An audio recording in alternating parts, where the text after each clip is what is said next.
Hi friends, अस्सलाम वालेकुम। आज देखो मैं छोटी सी रेसिपी आपके लिए लेकर आई हूँ। आई होप फ्रेंड्स आप देखकर इसको बना सके। मैंने यहाँ पर देखो मैंने यानी कि ये मैं मसाला चिकन करी बना रही हूँ। मैंने यहाँ पर एक बर्तन में देखो तेल डालने के बाद उसको थोड़ी देर गर्म होने के बाद मैंने प्याज बारीक कटा हुआ और हरी मिर्चियाँ 2 डाली हूँ। डालने के बाद मैंने यहाँ पर आप देख सकते हैं 500 ग्राम तक का चिकन ली थी। हाँ जी, हाँ, इसको धोकर अच्छी तरह से बुटी में छन्नी में रखकर मैंने निकाल कर रखी थी। और डालने के बाद अब मैं इसमें देखो थोड़ा-सा सॉल्ट डाल रही हूँ। जी हाँ, ये बहुत ही टेस्टी बनती है और बहुत ही अच्छी फ्लेवर आती है। बहुत ही अच्छी रेसिपी है और थोड़ी-सी हल्दी, थोड़ी-सी मिर्ची भी डाली हूँ। इन इन सबको डालने के बाद देखो मैंने इसमें ज़्यादा से ज़्यादा मसाले नहीं डालने वाली हूँ। जी हाँ, क्योंकि मैं यहाँ पर कोकोनट मिल्क डालने वाली हूँ। जी हाँ, हम लोग यहाँ पर ज़्यादा आंध्रा से हम लोग मैं आंध्रा से हूँ, आंध्रा में ज़्यादा कोकोनट मिल्क खाते हैं। जी हाँ, क्योंकि ग्रेवीनेस उसी से आती है। हम लोग घर में भी ज़्यादा उसी को यूज़ करते हैं। अब मैं इसमें डालने वाली हूँ थोड़ा-सा चिकन मसाला। हम लोग ज़्यादा मसाले नहीं यूज़ करते फ्रेंड्स, बहुत सारे लोग बहुत सारे मसाले खाते हैं बट यहाँ पर हम लोग ज़्यादा कम मसाले खाते हैं। आप चाहे तो इसमें गरम मसाला, धनिया पाउडर भी डाल सकते हैं, वो आपकी मर्ज़ी।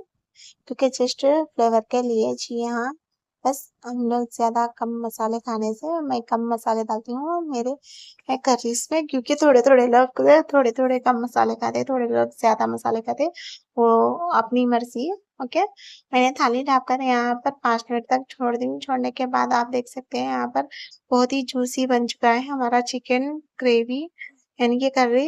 ये बहुत ही टेस्टी और बहुत ही सिंपल बन जाता है। अब मैं इसमें डालूँगी कोकोनट मिल्क। जी हाँ, थोड़ा-सा ही काफ़ी है, ज़्यादा ज़रूरत नहीं।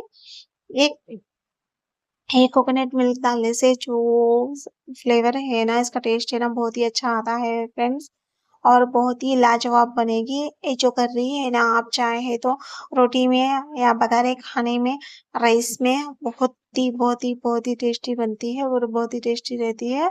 आप मैं इसको देख सकते हैं, ईज़ी से प्रोसेस से पका डाली है, ज़्यादा मेहनत भी नहीं है, ज़्यादा खर्चा भी नहीं है। सो फाइनली ऊपर से मैं थोड़ी-सी कोत्मीर डाली और मैं थाली ढककर इसको फिर से 5 मिनट तक लो आँच पर रखकर पका रही हूँ।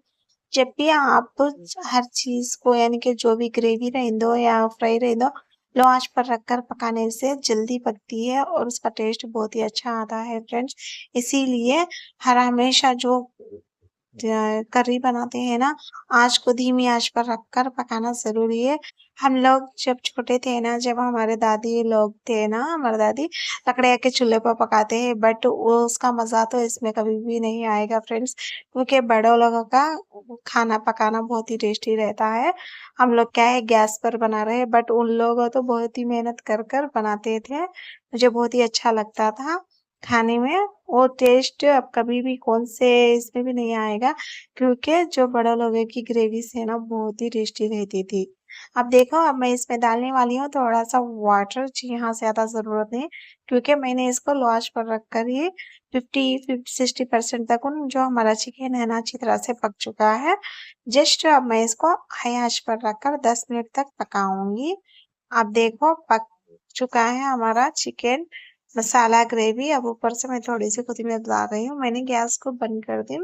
बंद कर जस्ट एक 10 मिनट हुआ। आप देख सकते हैं मैंने ज़्यादा से ज़्यादा थिकनेस नहीं रखी थी।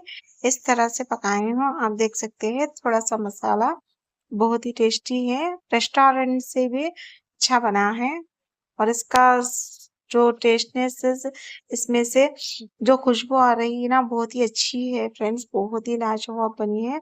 सो फाइनली फ्रेंड्स आपको ये मेरी कोकोनट मिल्क चिकन ग्रेवी कैसी लगी, छोटी सी रेसिपी। आई होप फ्रेंड्स आपको ये रेसिपी पसंद आई होगी। आपको ये रेसिपी पसंद आई तो एक लाइक और सब्सक्राइब कीजिए।